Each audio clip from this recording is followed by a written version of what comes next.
I thought the hardest part was over. I'd paid for the wedding. I'd paid for the visa paperwork. I'd paid for everything she ever asked for. When the immigration officer looked up at me with that expression, I knew. She handed me a photocopy of my marriage certificate. The one Nida said was official. The one I trusted without question. "Sir," she said quietly, "this document is not registered with the Thai government." My chest went cold. I turned to Nida. She wouldn't look at me. That's when I realized I wasn't her husband. I was just another foreigner she'd learned to use. If our stories resonate with you, don't forget to like, comment, and tell us where you're watching from. This story was shared with us by one of our viewers. I'd been in Bangkok for 6 months when I met her.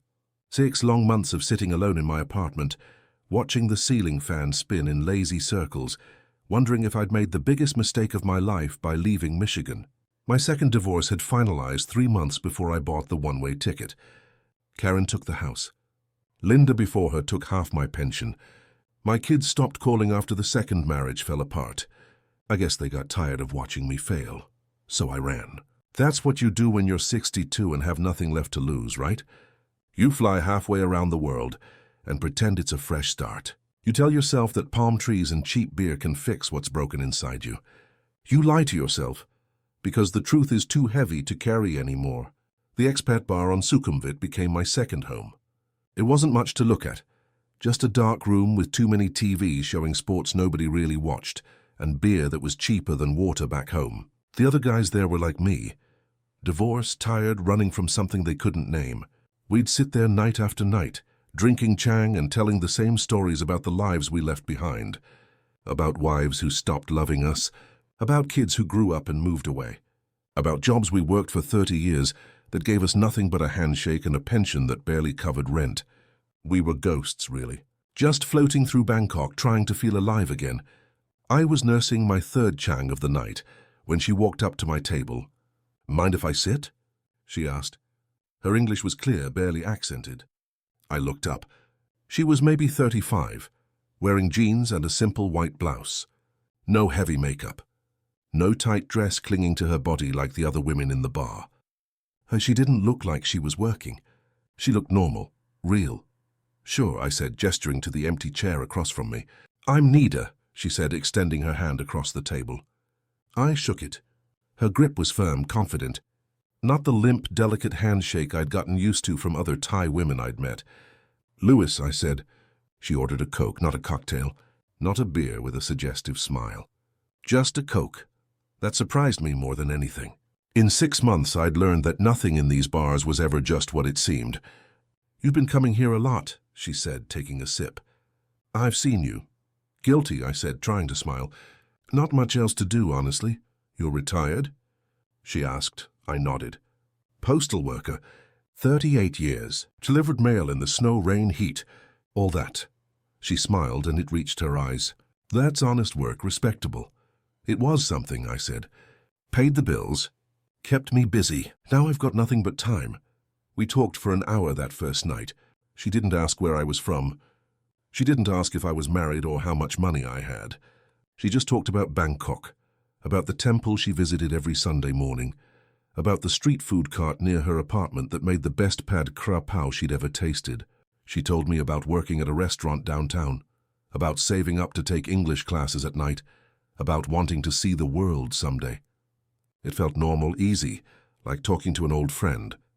When she stood to leave, she pulled a napkin from the dispenser and wrote her number on it with a pen from her purse.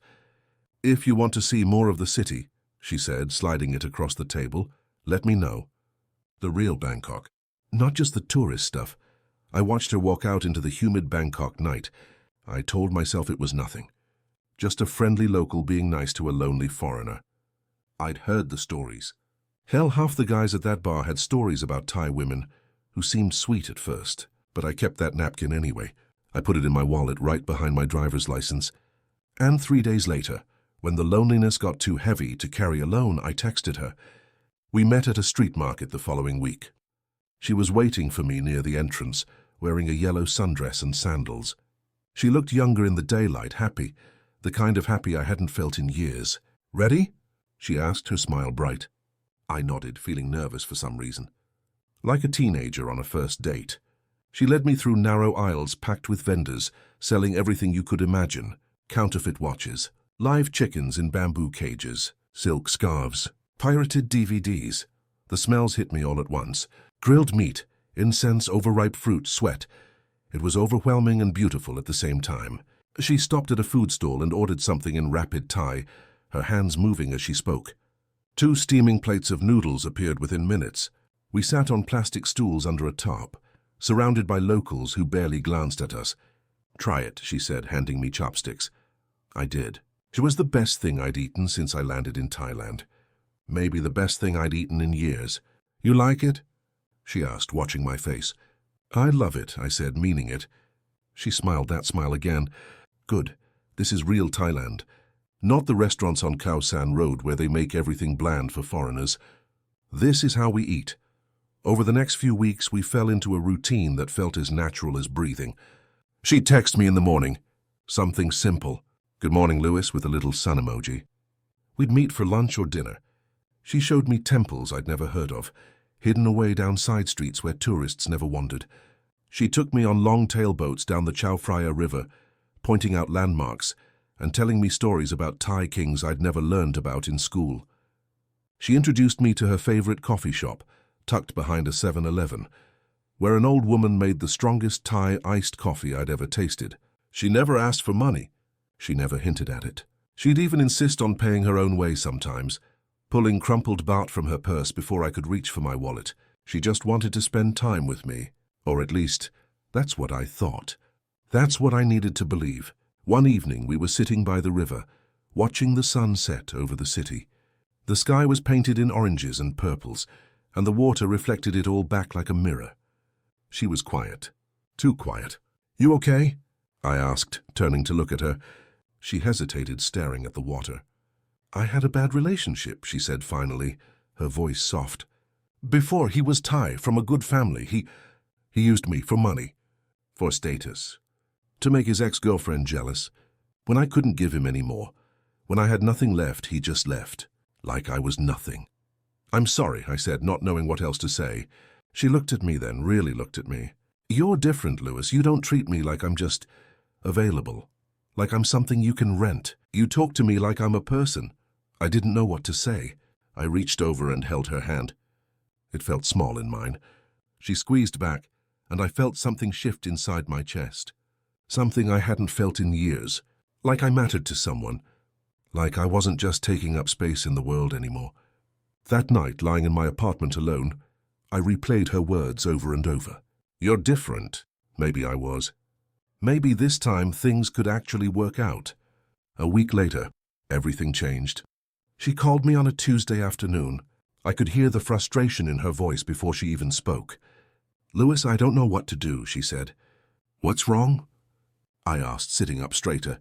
"My motorbike. It broke down. The mechanic says it needs a new part. I need it for work to get to the restaurant, but the repair is 5,000 baht. I don't have it right now. I won't get paid until next week. 5,000 baht, about $150. Nothing to me. Everything to her. "Let me help," I said before she even finished explaining. "No, Lewis, I can't ask you to do that," she said quickly. "I'm not asking. I want to help. Let me transfer it to you." There was a pause. "Are you sure?" "I'm sure," I said. "Send me your bank details." I transferred the money that afternoon. When we met the next day, she hugged me so tight I could barely breathe. Her face was buried in my chest, and I felt her shoulders shake. "Thank you," she whispered. "You don't know what this means to me. You don't know how hard it is sometimes." "It's okay," I said, stroking her hair. "I'm here. I've got you." I felt like a hero. I felt needed. For the first time since my kids were little, I felt like I was making a real difference in someone's life. I didn't realize I was already hooked. I didn't see that I'd just crossed a line I'd never be able to uncross. 3 months in, things got serious. We were lying in her small apartment, the fan rattling above us like it might fall any second. The room was barely big enough for her mattress on the floor, a small dresser and a hot plate in the corner that served as her kitchen. But it felt cozy. It felt like home in a way my empty apartment never did. She turned to me, her head on my chest. "Louis," she said softly, "I've been thinking." "About what?" I asked, running my fingers through her hair. "About us. About the future." I propped myself up on one elbow to look at her. "What do you mean?" "I love you," she said, meeting my eyes. "I know it's fast. I know we've only known each other a few months. But I do, I really do. And I want to be with you. Really be with you." My heart swelled. "I love you too," I said. And I meant it. God help me, I meant it.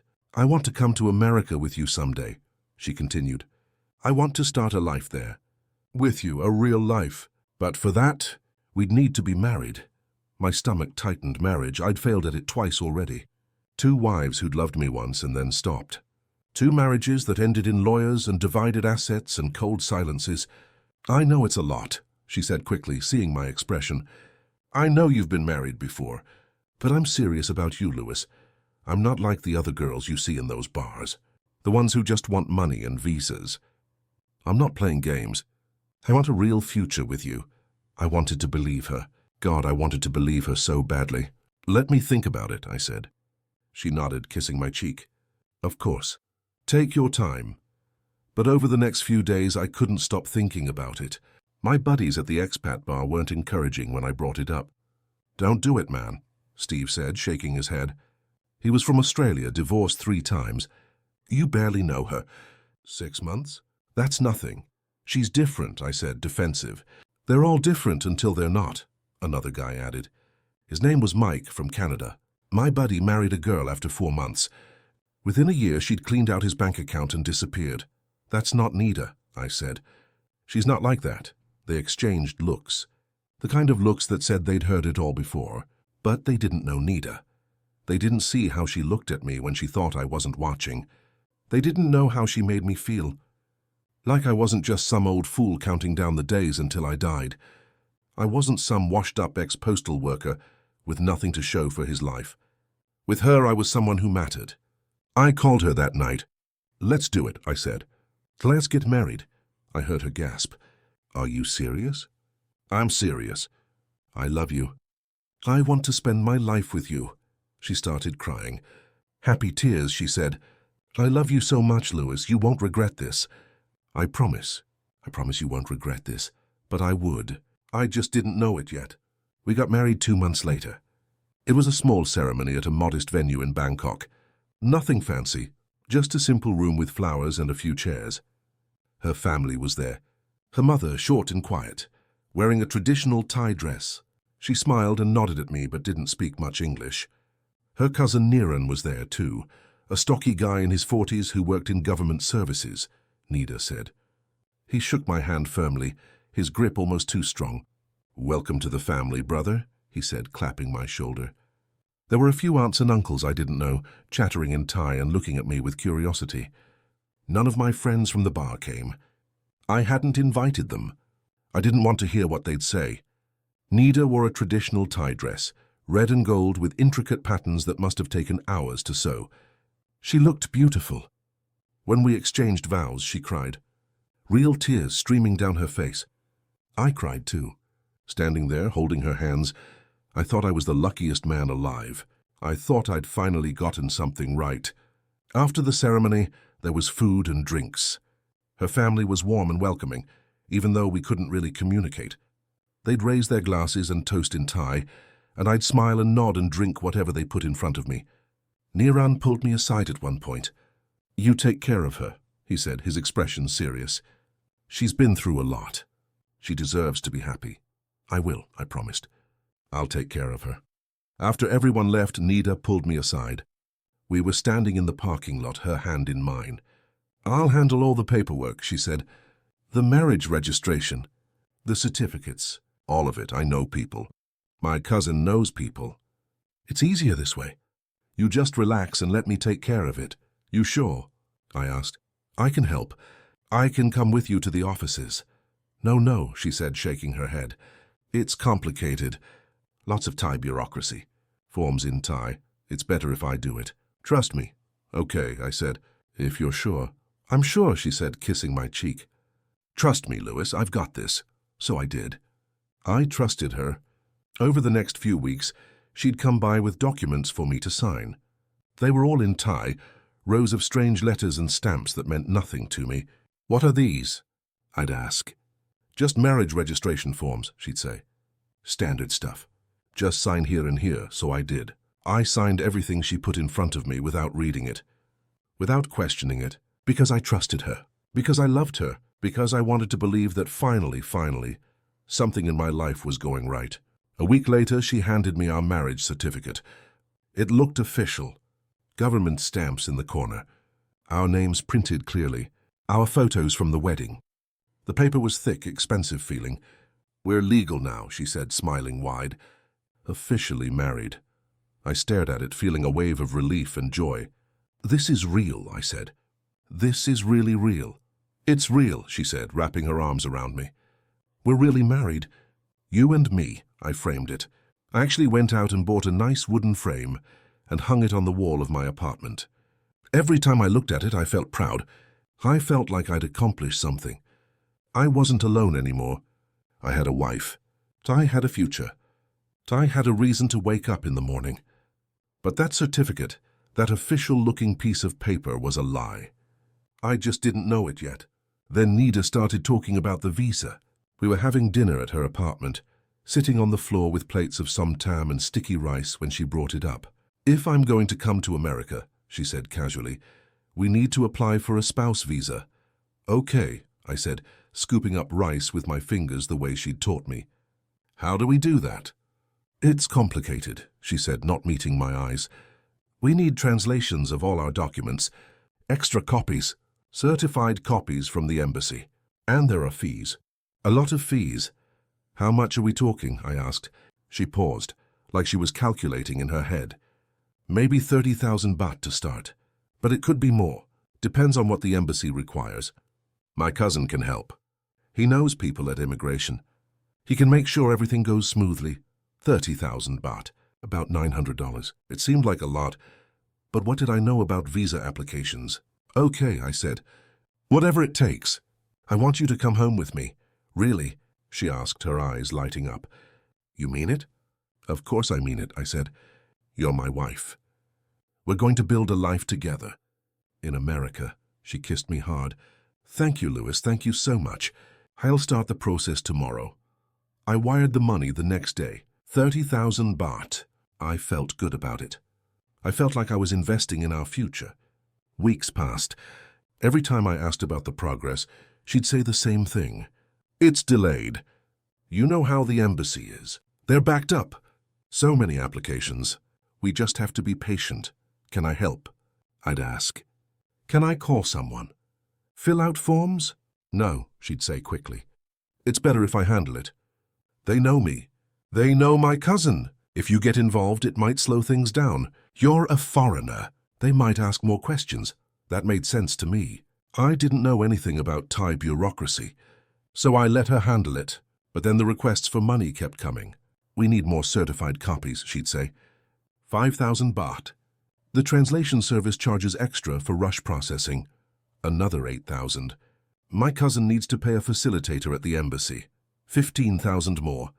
Every time I wired the money, every time I told myself this was normal. This was just how things worked in Thailand. But one night at the bar, I made the mistake of mentioning it. I was sitting with Tom, a British guy who'd been in Bangkok for 15 years. "Yeah, we're working on Nida's spouse visa," I said. "Taking forever. But we're getting there." Tom looked at me funny. "Spouse visa? To the US?" "Yeah," I said. "And why?" He took a long drink of his beer. "Mate, you don't need an agent for that.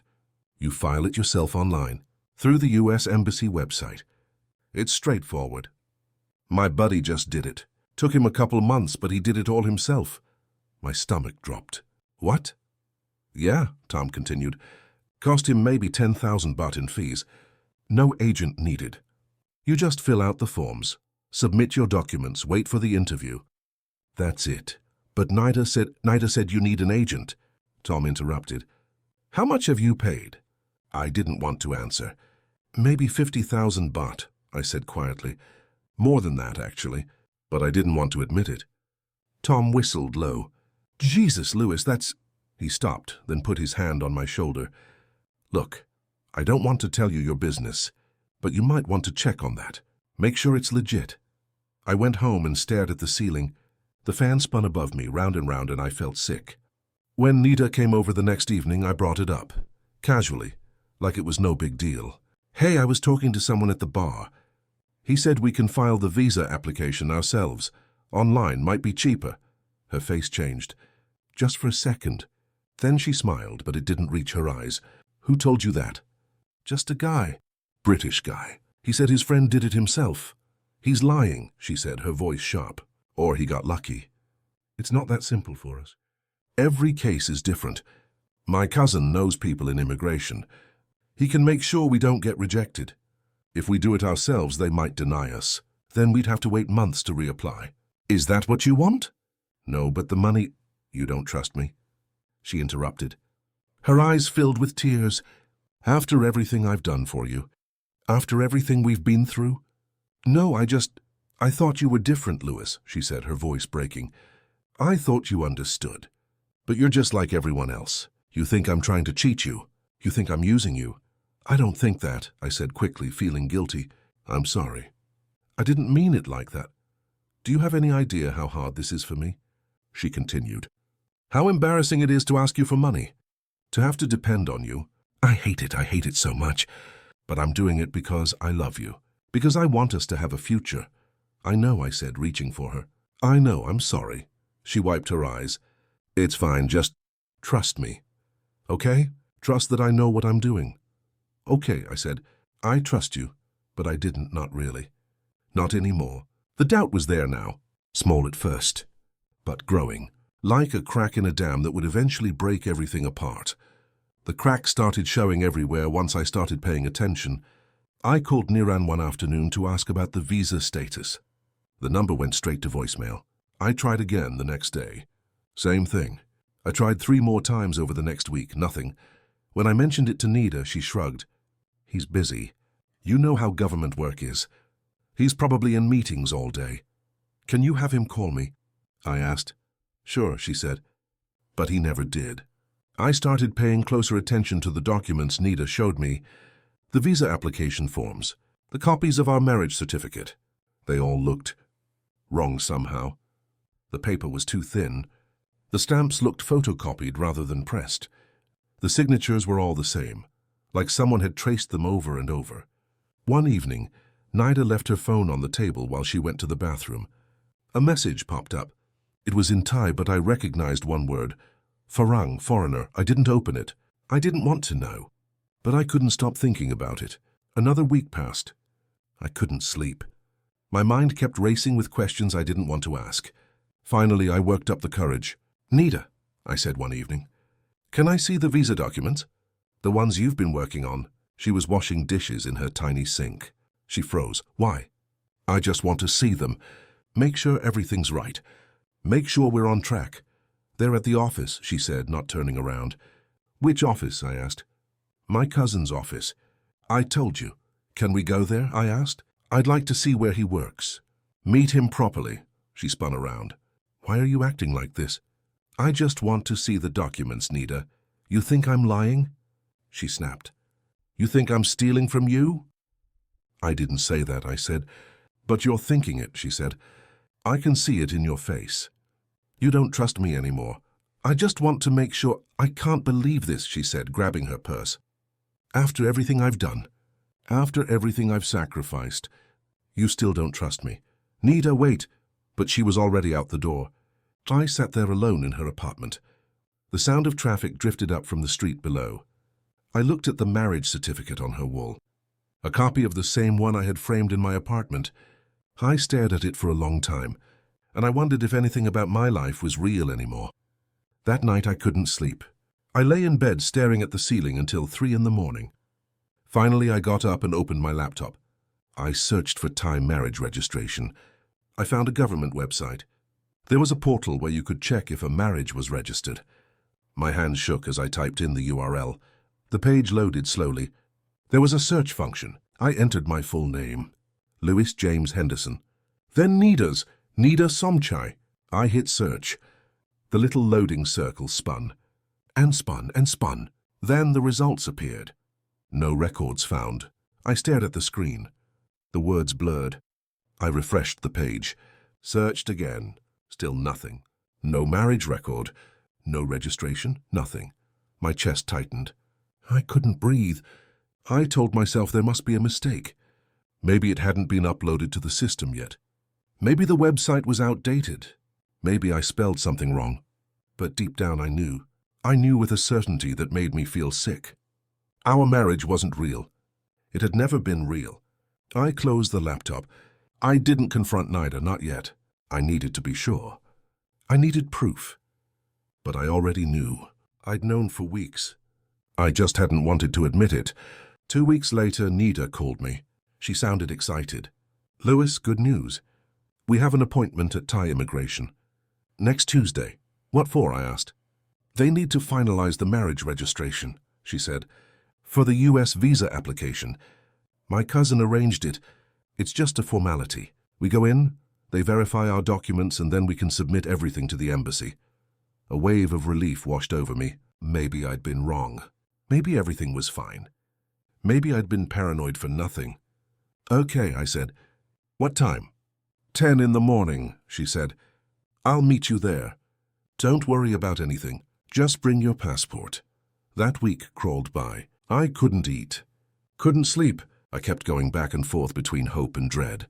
Maybe it was all real. Maybe I'd just been overthinking everything. On Tuesday morning, I dressed carefully. Button-down shirt. Clean pants. I wanted to look respectable. Like someone who belonged there. I took a taxi to the immigration office. It was a sterile building, with fluorescent lights and rows of plastic chairs filled with people waiting. Nida was already there, standing near the entrance. She looked nervous. "You ready?" she asked. "Ready," I said. We checked in at the counter and sat down to wait. Nida kept checking her phone. Her leg bounced up and down. She wouldn't look at me. "You okay?" I asked. "Fine," she said. "Just nervous. I always get nervous in government buildings." Finally, our number was called. We walked to a counter where a middle-aged woman with glasses sat. She looked tired, bored, like she'd been doing this job for too many years. "Documents," she said in English, holding out her hand.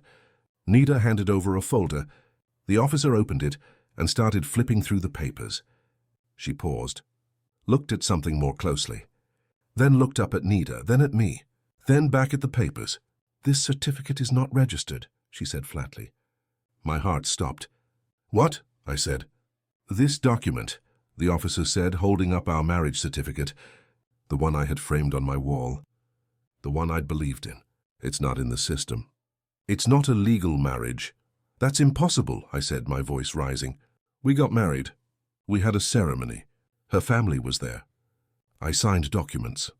"I'm sure you had a ceremony," the officer said, "but this certificate is not official. It's a template. Anyone can print these. It's not registered with the Thai government. You are not legally married." I looked at Nida. She was staring at the floor. Her hands were shaking. "Nida," I said, "explain this." She started speaking in Thai, fast, desperate, her voice getting higher. The officer held up a hand. "Stop," she said. Then she looked at me. "Sir, you are not married. This is fraud. You should report this to the police." The room spun. I couldn't breathe. I stood up, my chair scraping loudly against the floor. Everyone in the waiting area turned to look. I walked out. Just walked out into the hot Bangkok sun. Nida followed me. "Louis, wait. Don't," I said, turning to face her. We stood on the sidewalk outside the immigration office. Traffic roared past us, motorbikes, taxis, tuk-tuks, the smell of exhaust and street food. Everything too loud, too bright, too real. "What the hell was that?" I said. "Explain that to me." She didn't answer, just stood there, arms crossed, looking at the ground. "Nida, talk to me." "I was going to register it," she said quietly. "I was, but it takes time. And money." "I didn't have the money at first." "So you faked it," I said. "So you just, what, printed out a fake certificate?" "I didn't fake it," she said, her voice defensive. "I was going to make it real, I was. I just needed time." "Time?" I repeated. "We've been married for months. You took my money. Thousands of dollars. You told me we were legal. You told me we were applying for a visa. I thought you'd want to help me, she said, her voice rising. I thought you cared about me. About my future? About us. I do care, I said. That's why this hurts so much. But you lied to me, Nida, about everything. You don't understand how hard my life is, she said, tears streaming down her face now.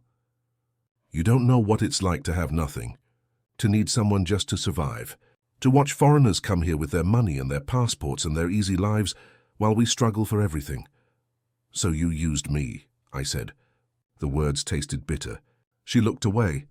It would have been real, she said, if you'd just been patient. If you'd just trusted me, it would have been real eventually. Eventually, I repeated. How long? How long were you planning to string me along? She didn't answer. How much of it was a lie? I asked, did you ever love me? Or was I just, what? A retirement plan. I did love you, she said. But her voice was hollow, practiced. I do love you. No, I said. You loved my money. You loved what I could do for you. But you never loved me. She didn't deny it. She just stood there crying silently. And that's when I knew. It was all fake. Every smile, every kiss, every I love you whispered in the dark. All of it. I turned and walked away. She called after me. Louis, please, but I kept walking. I got in a taxi and gave the driver my address. I didn't look back. My phone started buzzing. Messages from the guys at the bar. From Steve, from Tom, they'd heard somehow. News traveled fast in the expat community. You okay, mate? Need to talk? Where are you? I didn't reply. I just went back to my apartment and sat on the couch. The marriage certificate was still on the wall. I stood up and took it down. I stared at it for a long time. At our smiling faces. At the fake stamps. At the lie I'd built my life around. Then I threw it in the trash. I sat back down and opened my laptop.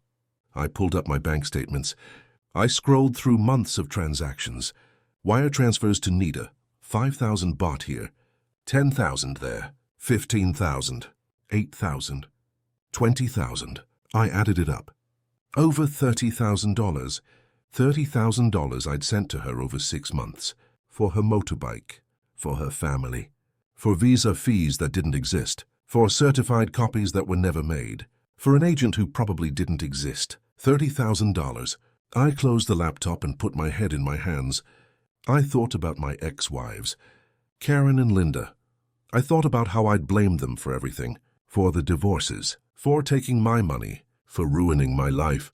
But maybe it wasn't them. Maybe it was me. Maybe I was the problem. Maybe I'd been running from myself for so long that I didn't know how to stop. I didn't come to Thailand to start over. I came to run away from my failures, from my loneliness, from the empty shell my life had become. And Nida, she wasn't evil.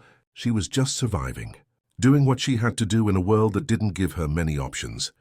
In a country where the average salary was $300 a month, and foreigners walked around spending that on a single night out.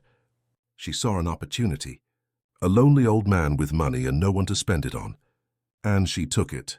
Could I really blame her? Maybe I could. Maybe I should. But mostly I just felt tired. And me? I was so desperate to believe in something. So desperate to feel needed, to feel loved, to feel like I mattered, that I ignored every warning, every red flag, every piece of advice from people who'd been there before. I'd wanted so badly to believe that someone could love me just for being me. Not for my money, not for my passport, just me. But that was the fantasy, and fantasies don't survive contact with reality. I sat there for hours. The apartment got dark. I didn't turn on the lights. I just sat in the darkness, listening to the sounds of Bangkok outside my window. The motorbikes, the street vendors, the distant music from bars down the street. Life continuing on like nothing had happened. Like my world hadn't just collapsed. My phone kept buzzing. More messages from the guys at the bar. A missed call from Steve. 3 texts from Tom asking if I needed anything. I ignored them all. What would I even say? That I was the idiot who fell for the oldest scam in the book? That I'd ignored every warning because I was so desperate for connection that I'd believe anything? That I'd spent my life savings on a woman who saw me as nothing more than an ATM with a heartbeat? Around midnight, I finally opened my laptop again. I started searching for flights back to Michigan. I didn't want to. God, I didn't want to go back there, back to the empty house I'd sold before leaving, back to the job I'd retired from, back to the life that had felt so suffocating. I'd fled halfway around the world to escape it. But what else was there? I couldn't stay in Bangkok, not now. Not with this weight on my chest every time I walked past the places we'd been together. The street markets, the temples, the riverside cafes. Every corner of this city was haunted now. I found a flight for the following week. Detroit Metro. One-way, $1,500. I stared at the purchase button for 10 minutes before clicking it. The confirmation email appeared in my inbox immediately. Booking confirmed, like it was sealing my fate, like I was admitting defeat. I closed the laptop and went to bed. But I didn't sleep. I just lay there staring at the ceiling, wondering how I'd gotten here, how a man my age could still make such stupid mistakes, how I could still be this naive, this blind, this desperate. The next few days were a blur. I stayed in my apartment mostly, ordered food delivery, avoided the expat bar, avoided everyone. Steve came by once. I heard him knocking, but I didn't answer. He left a note under my door. When you're ready to talk, I'm here. No judgment. I appreciated it, but I wasn't ready. I didn't know if I'd ever be ready. On Thursday, 5 days after the immigration office, my phone buzzed with a new message. Unknown number. My heart sank. I knew who it was before I even opened it. Lewis, I'm sorry. I didn't mean to hurt you. I never wanted to hurt you. Can we talk, please? I stared at the message for a long time. My thumb hovered over the reply button. I started typing. Why did you do it? Why did you lie to me? I deleted it. I typed again. I trusted you. I gave you everything. Deleted. I typed a third time. Was any of it real? Deleted. Finally, I wrote something simple, something true. I hope you find what you're looking for. I hit send before I could change my mind. Then I blocked her number. I didn't want to see her response. Didn't want to hear her excuses or her apologies or her explanations. It was over. Whatever it had been, whatever I'd thought it was over now. That night I went out on my balcony. I hadn't been out there in days. The air was thick and humid, the way it always was in Bangkok. The city spread out below me, glowing with a million lights. Neon signs advertising massage parlors and restaurants. Streetlights illuminating the endless flow of traffic. The distant glow of the temples lit up against the night sky. It was beautiful. I'd thought so when I first arrived. I'd stood on this same balcony 6 months ago and thought I'd found paradise. A place where I could start over, where I could be someone new. But I was the same person I'd always been, just older, more foolish, more alone. I thought about Nida, where she was right now, what she was doing. Was she already at another bar, talking to another lonely foreigner, telling him about her dreams and her struggles, making him feel special, making him feel needed? Or was she at home feeling guilty, feeling anything at all? I didn't know. I'd never know. That's what hurt the most, I think. Not the money, not even the lie about the marriage. It was not knowing if any of it had been real, if she'd felt anything at all for me, or if I'd just been a job, a mark, a target. I wanted to believe that some part of it was real, that when she'd held my hand by the river, she'd felt something, that when she'd said she loved me, there was some truth buried in the lie. But belief had gotten me into this mess, and I was done believing in things that were too good to be true. I went back inside and started packing. I didn't have much. I'd sold or given away most of my stuff before leaving Michigan. I'd wanted to travel light, start fresh. Now I was going back with even less than I'd brought. A suitcase of clothes, a laptop, some books I'd bought and never read. That was it. That was all I had to show for 6 months in Thailand. That and $30,000 in debt, and a heart that felt like it had been put through a meat grinder. The night before my flight, I went to the bar. I knew I'd regret it if I didn't say goodbye properly. Steve and Tom were there sitting at our usual table. They saw me walk in and their faces changed. Sympathy, pity. I hated it, but I understood it. "Lewis," Steve said, standing up to shake my hand. "Good to see you, mate." "Yeah," I said, sitting down. "Figured I should come by before I leave." "Leave?" Tom asked. "You're going back?" I nodded. "Flight's tomorrow night, Detroit." They didn't ask why. They didn't need to. "Sorry, mate," Steve said. "Really." I know that's not worth much, but I am. We all are. Thanks, I said. We drank in silence for a while. Then Tom spoke up. For what it's worth, it wasn't your fault. This stuff happens to everyone out here. You're not the first and you won't be the last. I know, I said. Doesn't make it hurt less. No, he agreed. It doesn't. We talked about other things after that, sports, the weather, politics, normal things. It felt good to pretend, just for an hour, that everything was normal. That I was just a guy having drinks with friends, not a man running away from his mistakes. When I left, they both hugged me. Stay in touch, Steve said. Let us know you made it home safe. I will, I said. But I knew I wouldn't. This chapter of my life was over, and I wanted to close it completely. I wanted to forget Bangkok. Forget Nida, forget all of it. The flight back was long, too long. 13 hours of sitting in a cramped seat, staring at the screen in front of me. Not watching anything, just thinking, replaying every moment, every conversation, every time I'd ignored my gut because I wanted to believe, every time I'd convinced myself that this was different, that she was different, that I was different. By the time we landed in Detroit, I was exhausted. Not just physically, emotionally, spiritually. I felt hollowed out, like someone had scooped out everything inside me and left just a shell walking around. I took a taxi to a motel near the airport. I didn't have anywhere else to go. The house I'd owned was sold. My stuff was in storage. I didn't have the energy to deal with any of it yet. I just needed a place to sleep. To exist, to figure out what came next. The motel room was depressing. Beige walls, stained carpet, a bed that sagged in the middle. But it was cheap and it was private, and that was all I needed. I lay down on the bed and stared at the ceiling. A different ceiling than the one in Bangkok, but just as empty. Just as meaningless. I spent the next week doing nothing. I'd wake up, eat something from the vending machine, watch TV, sleep, repeat. I knew I needed to do something. Find an apartment, get my stuff out of storage, start putting my life back together. But I couldn't.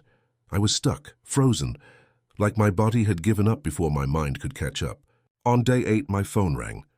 I didn't recognize the number. I almost didn't answer, but something made me pick up. Hello? Louis? It's Karen, my first wife. I hadn't spoken to her in 3 years. Karen, I said, sitting up, how did you get this number? Your son gave it to me. He's worried about you. We all are. I didn't know what to say. I'm fine, I lied. No, you're not, she said. Not mean, just matter of fact. He told me what happened. In Thailand. He doesn't know what happened, I said. Nobody does. Then tell me, she said. So I did. I don't know why. Maybe because she was the only person who'd known me before everything fell apart. Before the second divorce. Before Thailand. Before all of it. Maybe because I needed to tell someone who wouldn't judge me. Who wouldn't say I told you so. I told her everything. The bar, Nida, the marriage, the money, the fake certificate, all of it. When I finished, there was silence on the other end. Louis, she said finally. I'm so sorry. I wasn't expecting that. I was expecting anger, disappointment, but not sympathy. It's my own fault, I said. Maybe, she said. But that doesn't mean you deserved it. We talked for another hour. About the kids. About her life. About mine. It was strange, talking to her again, but it was also comforting. Like reconnecting with an old part of myself I'd forgotten existed. Before she hung up, she said something that stuck with me. You know what your problem is, Louis. You keep running. From your mistakes. From your pain. From yourself. And you can't outrun yourself. Wherever you go, there you are. She was right. I'd been running my whole life. From my first marriage when it got hard. From my second marriage when it got harder. From Michigan. From my loneliness. From the uncomfortable truth that maybe I was the common denominator in all my failures. I couldn't run anymore. I was too tired, too old, too broken. That night, I made a decision. I was going to stop running. I was going to stay in Michigan. Find an apartment. Maybe get a part-time job just to have something to do. Reconnect with my kids if they'd let me. Build a life, a small life, a quiet life, but a real one. No more fantasies about starting over in exotic places. No more believing in fairy tales. Just reality. And reality, I was learning, was enough. It had to be. I found a small apartment in Grand Rapids. Nothing fancy. 1 bedroom, but it had good light and it was affordable and it was mine. I got my stuff out of storage, unpacked my books, set up my furniture. It felt strange at first, like I was playing house, pretending to be a person who had his life together. But slowly, day by day, it started to feel real. I reached out to my son. He was surprised to hear from me. We met for coffee. It was awkward at first. We hadn't spoken in over a year. But we talked, really talked, about his life, his job, his girlfriend, and about mine, about Bangkok, about the mistakes I'd made. "I don't blame you, Dad," he said, "for any of it. I just want you to be okay." "I'm working on it," I said, and I was, slowly, painfully, but I was.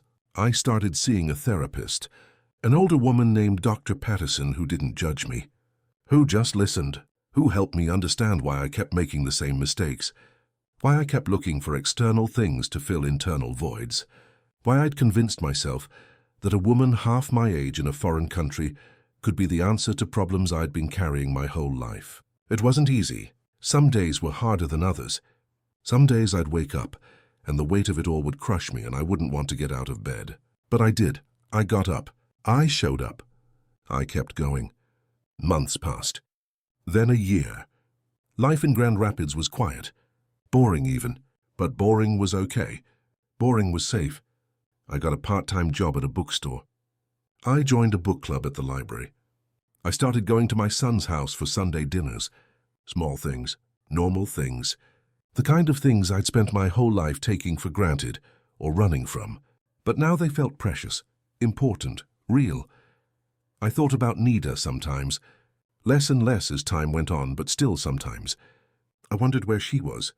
If she ever thought about me. If she ever felt guilty about what she'd done. I'd probably never know. And I was learning to be okay with that. Not everything gets resolved. Not every story gets a neat ending. Sometimes you just have to live with the unanswered questions and the unfinished business and the scars that never quite heal. One afternoon, almost 2 years after I'd left Bangkok, I was working at the bookstore when a customer came in. An older man, maybe 70. He was looking at travel books. "Planning a trip?" I asked. He smiled. "Thinking about retiring to Thailand. Beautiful country, cheap living. Figured it's time for an adventure." My stomach tightened. I wanted to warn him, to tell him to be careful, to not trust too easily, to not fall for the first beautiful woman who paid attention to him. But I didn't, because maybe his story would be different. Maybe he'd find what he was looking for. Maybe some people do get their happy endings.